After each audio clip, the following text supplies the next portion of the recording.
Mirasee.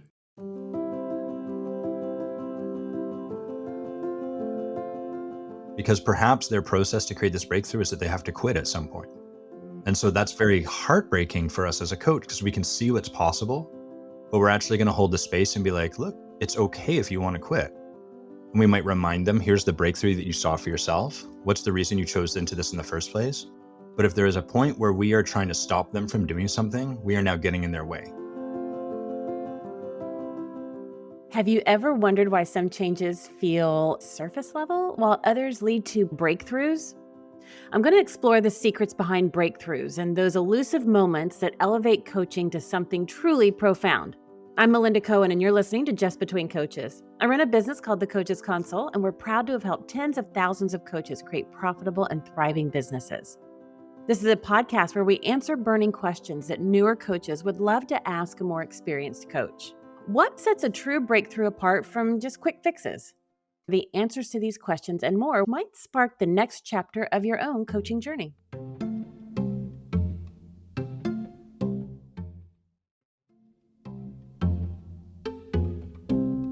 I'm excited to have the remarkable Adam Quiney on the show today. He's been through the exhilarating highs of success and the perplexing lows of boredom. He's a former lawyer turned executive coach, an obsessive perfectionist, and a high performer.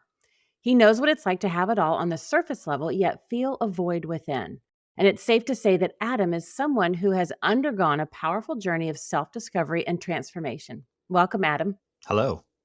I'm excited to have you on the show and really get into this distinction. But before we do that, before we dive in, would you share just a little bit of your background with our listeners?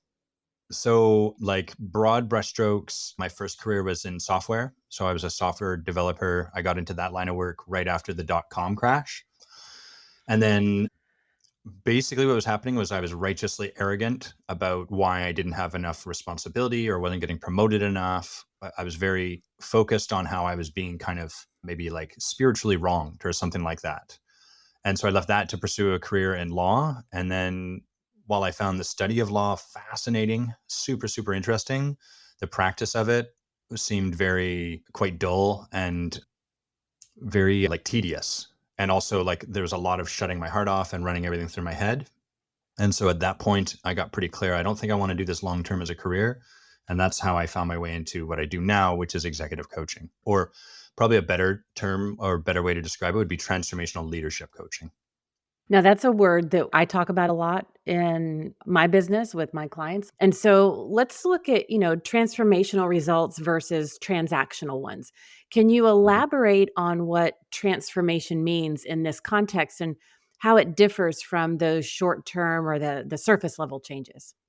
So a couple of things, like I'll set up maybe some boundaries or some bumpers, I guess, like you have in bowling, which is that a transactional result, we often we're very dismissive of it because, well, transformation's the good thing. So anything transactional sucks, but that's not true at all.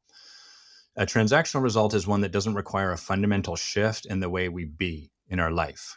And so by way of example, when I shifted from being a software developer and a project manager at the end of that career into practicing to become an attorney, it required a lot of work. I had to study more hours. I had to sacrifice more social time. I had to harden myself further. So there was nothing minimal about it.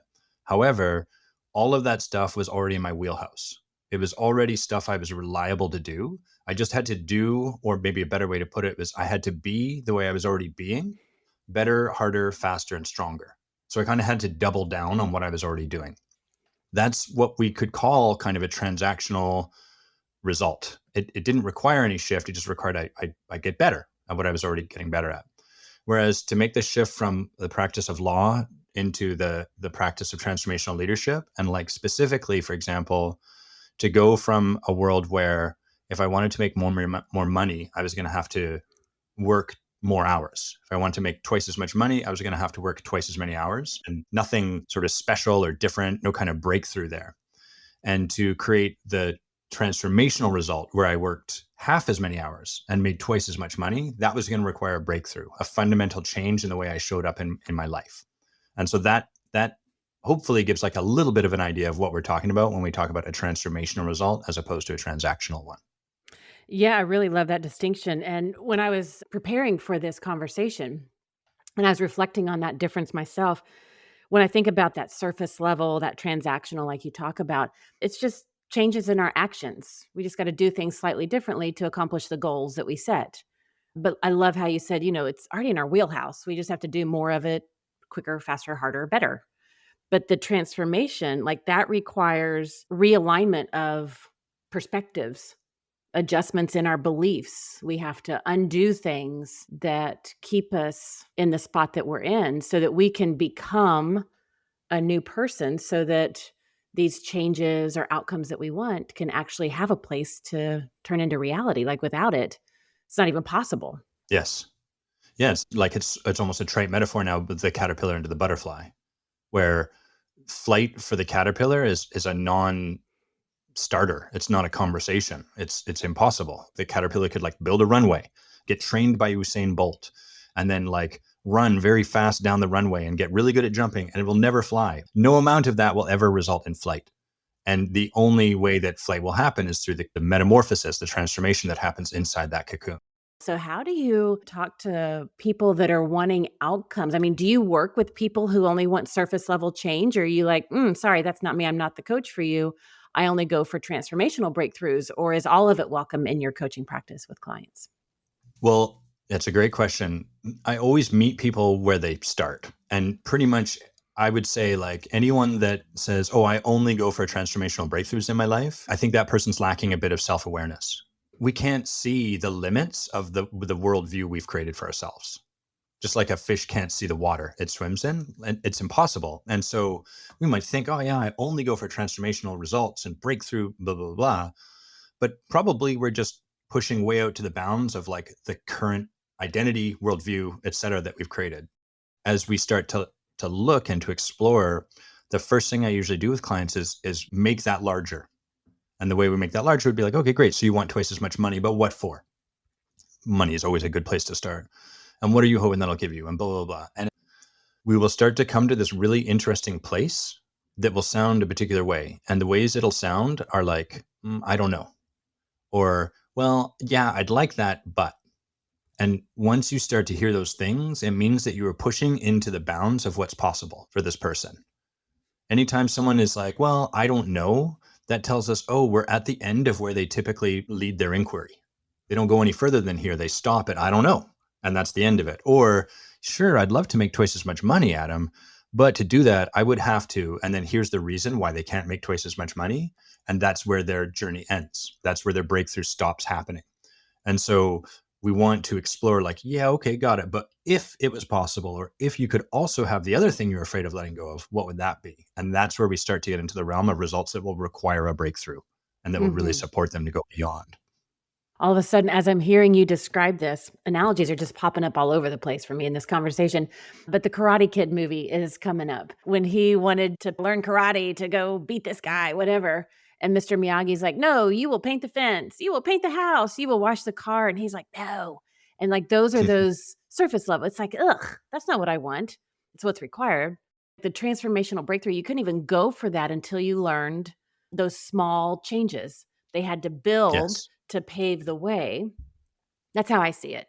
They kind of build and Uh-huh. pave the way so that then, like you said, we're pushing the bounds and it's like, don't look now, but you actually are kicking and blocking and punching. And then Yes. all of a sudden it's just like, oh my gosh, it happened. Do you find that that's Mm. how transformational breakthroughs happen? It's like, don't look now, but you're experiencing it? Or is it like a bolt of lightning that's like, oh my God, this just happened? A bit of both.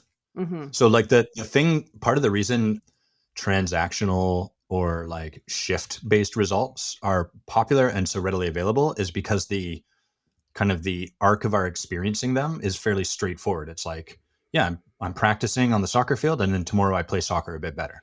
And like, that's nice. It's a straight line that just goes up and it meets like our expectations for how our growth would go. Whereas a breakthrough result often is quite the opposite. As I'm practicing something new, like I'm like, I need to do karate and I'm getting my ass kicked by William Zabka playing Johnny. I've watched Karate Kid way too many times. You've really stepped into like a danger zone with me here. But anyhow, he's rocking me. I need to learn And then not only am I not learning, I'm putting my attention on painting a fence. I'm getting worse. Things are not getting better. They're actually unimproving. They're getting worse and worse and worse. And so this creates this real panic in ourselves where we're like, I'm fixated on the result, which is that I defeat this guy at a karate battle. It's not happening. I'm moving further and further away from it. And that pulls us back to going to the transactional surface-based result. I need to go back to the thing I know will get me a result. And what that does is it pulls me away from the breakthrough path. If I'm willing to stay on the breakthrough path, to your point, Melinda, it gets where I'm like, it's not working. It's not working. I hate this. We reach a point of like, going insane. And then on the other side of that, breakthrough. Yeah. And suddenly in that moment, everything's different and yet nothing is different. Yeah. And that's the paradox of this kind of shift we're talking about. How do you coach your clients in that moment where they're like, they're taking the path that's necessary and you're like, oh my gosh, you're almost there. Like, let's just keep going. But they're like, this isn't working. This is not what I want to do. I need to know that. And like, how do you coach them in that moment of panic, like you said, or frustration to trust the process and just keep going? The biggest and most important thing I do is walk this path with my own coach. And as an aside, I think that's why breakthroughs are not super common, is because a lot of coaches don't work with coaches that challenge them in this way because it's way less comfortable. And so one, I'm not asking my clients to do something I'm not actively doing in my own life, which makes it much easier. The second thing, that's a lot of really giving them permission to be in their process. So the human part of us sees the client struggling, or sees our friend or sees our parent or a child or whatever struggling, and we want to like convince them or push them or just give them that little bit of nudge so that they will stay the course. And what that's doing is interrupting their process. It's getting in the way of their sacred process, because perhaps their process to create this breakthrough is that they have to quit at some point. And so that's very heartbreaking for us as a coach, because we can see what's possible, but we're actually going to hold the space and be like, look, it's okay if you want to quit. And we might remind them, here's the breakthrough that you saw for yourself. What's the reason you chose into this in the first place? But if there is a point where we are trying to stop them from doing something, we are now getting in their way.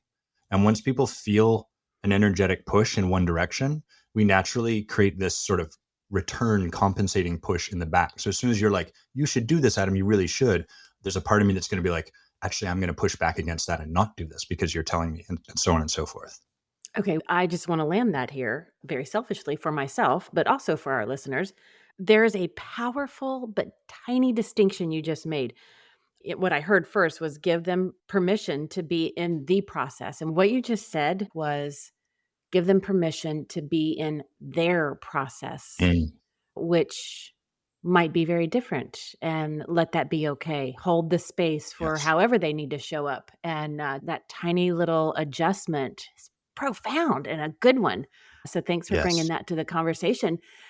Now, when we talk about breakthroughs, we've been talking about the process, like Karate Kid, go paint the fence, go wash the car. Like there's steps that can happen and a process that one can follow, and then breakthroughs happen.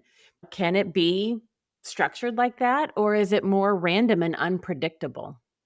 Well, yeah, probably a bit of both. I guess that's going to be my pat answer for all the questions you asked me. I'll come up with different questions. Yes, it'll be the same answer. So part of what creates a breakthrough is super mundane, which people don't like because we can't really hide behind mundane. So the way that works is like, what's something you want that feels impossible? Great, start planning it. Which is just like, but I thought there was going to be like a part where you waved a magic wand and planning became different or whatever. And it's like, no, you want to make twice as much money. What are you going to have to do?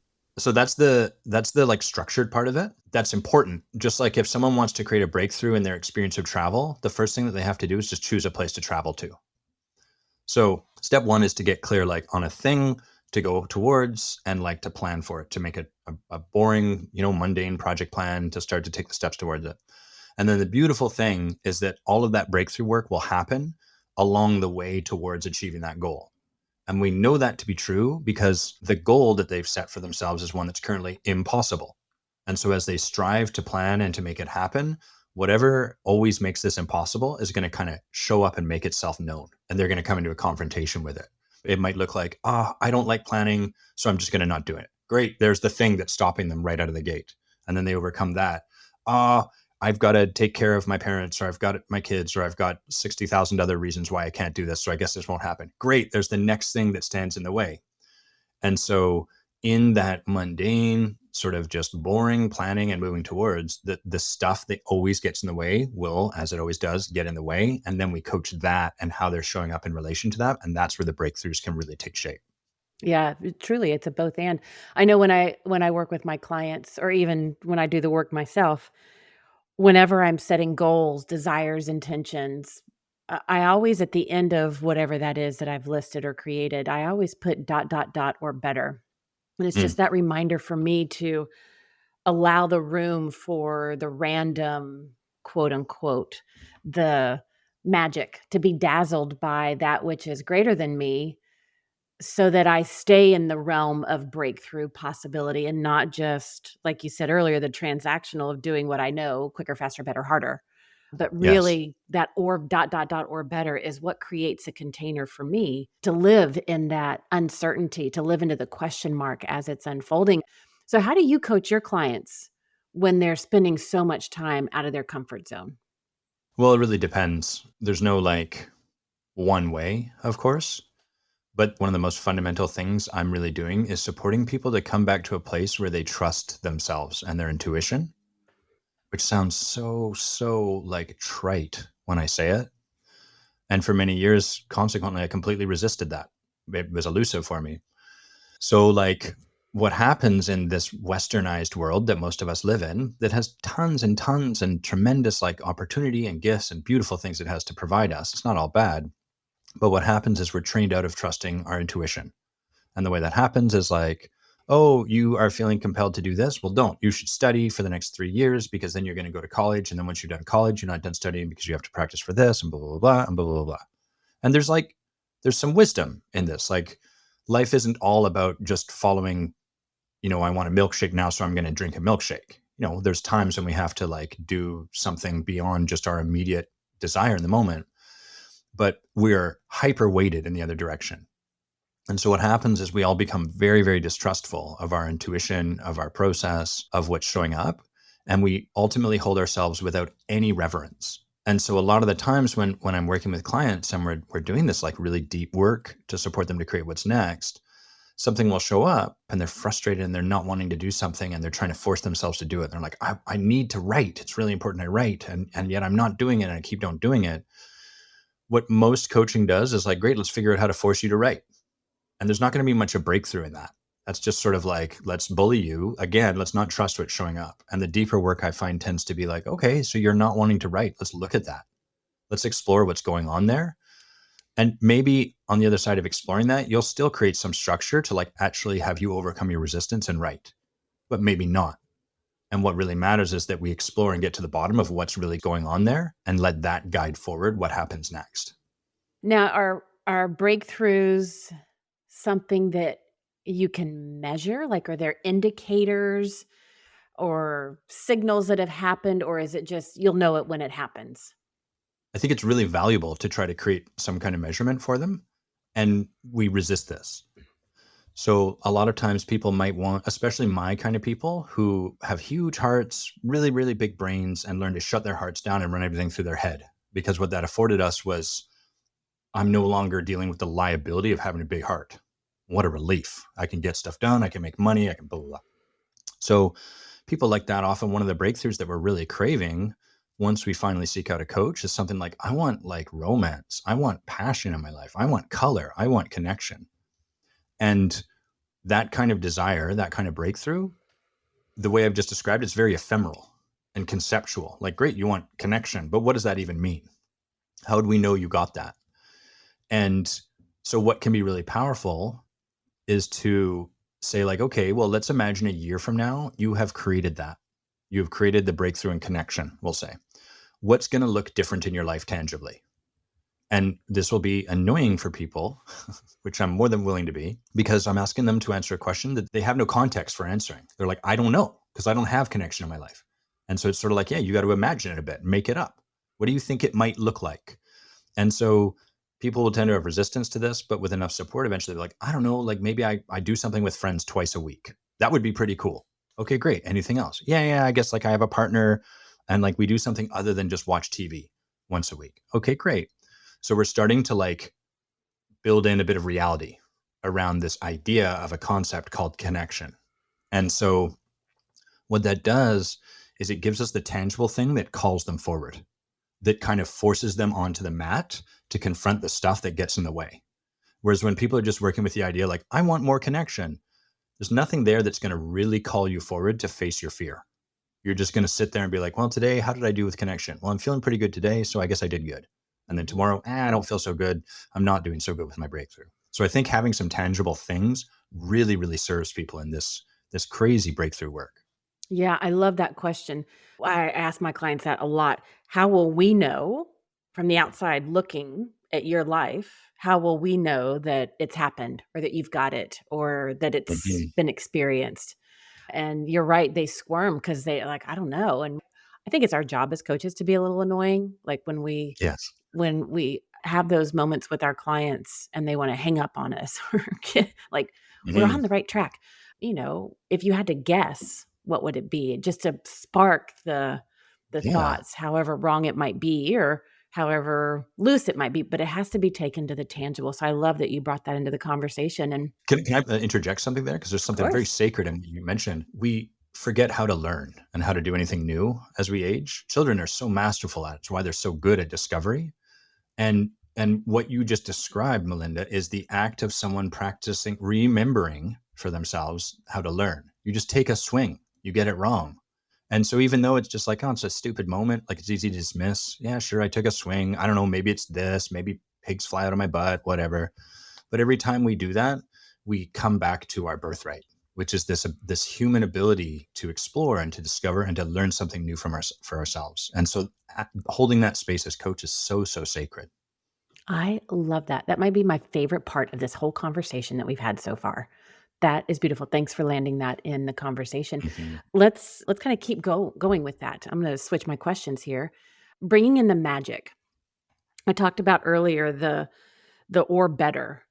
When I think about breakthroughs and I think about the breakthroughs that I've had in my life, it was the moments where I didn't carry the sole responsibility by Mm. myself for making sure the breakthrough happened. It's when I left room for spirit, universe, God, goddess, source, all kinds of names that our listeners will have for that.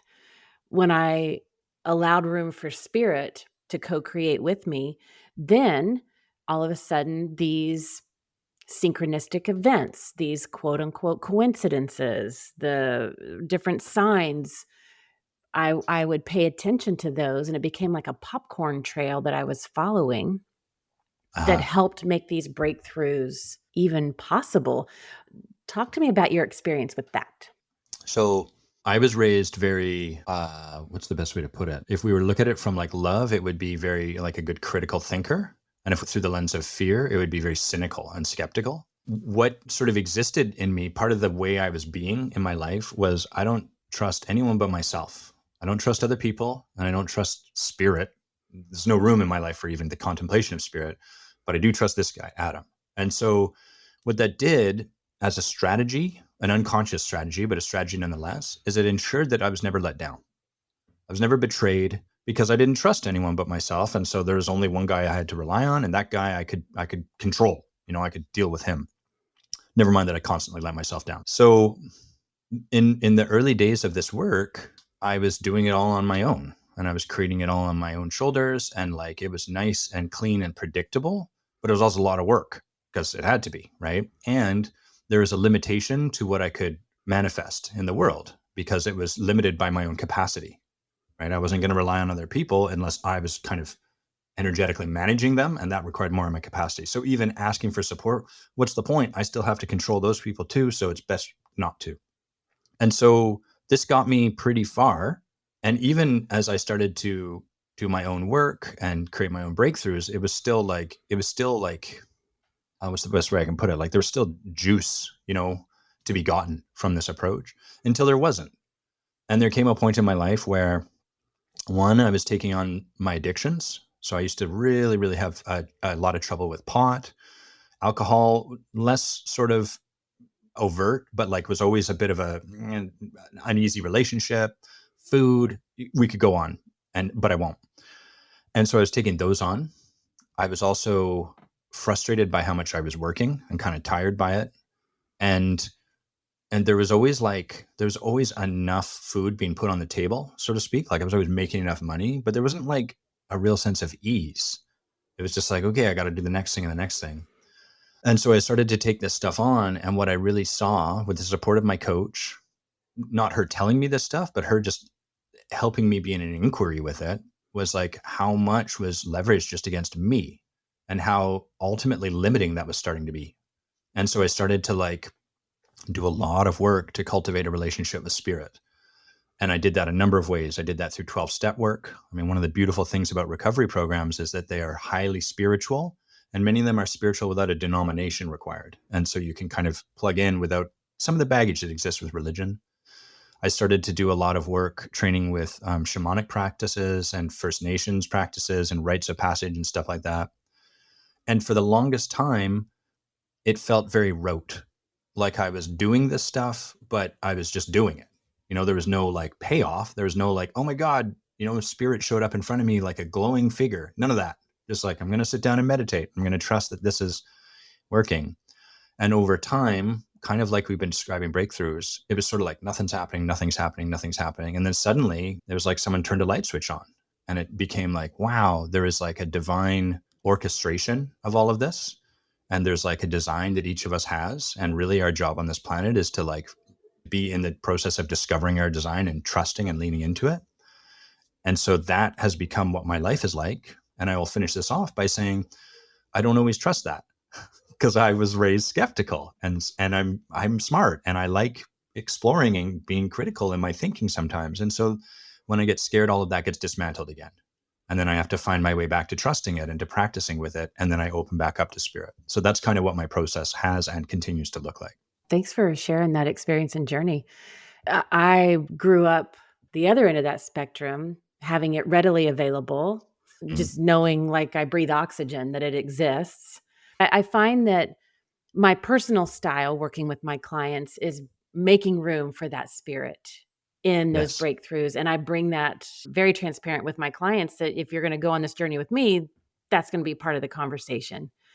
And some clients are like, well, I don't know, maybe. And they kind of tiptoe towards it. Others are like, yes, woo, let's do this. And in that moment, I do meet them where they are. And I don't shy away from it because I trust that if we're working together, that's part of the journey that is being created to help them experience their breakthroughs. Yes.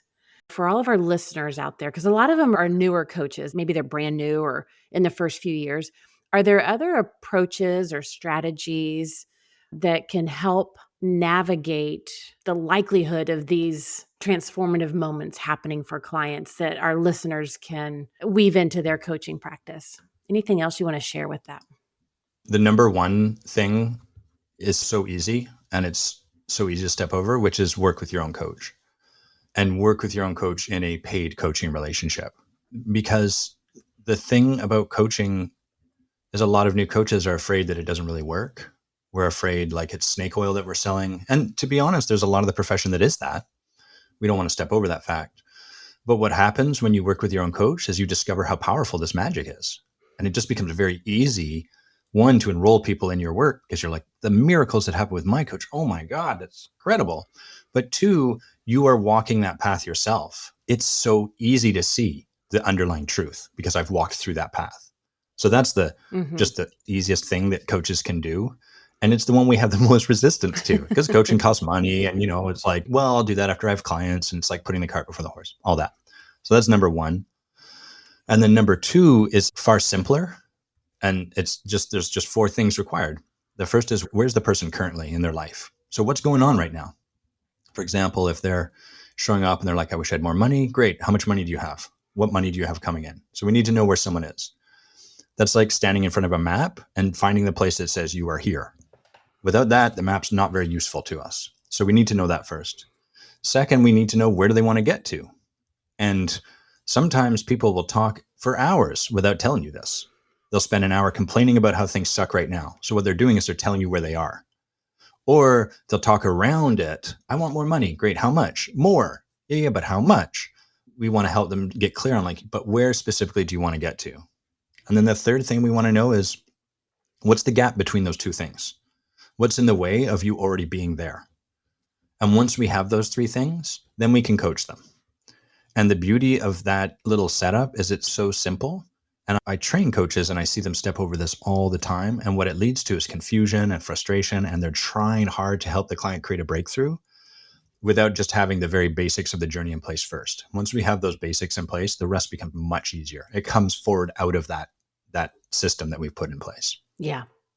Yeah, I would say don't coach to the breakthrough, coach to where they are, the clarity and where they want to get to, and how they're navigating the gap. Such a great conversation. And I want to summarize some of the things that we've talked about today.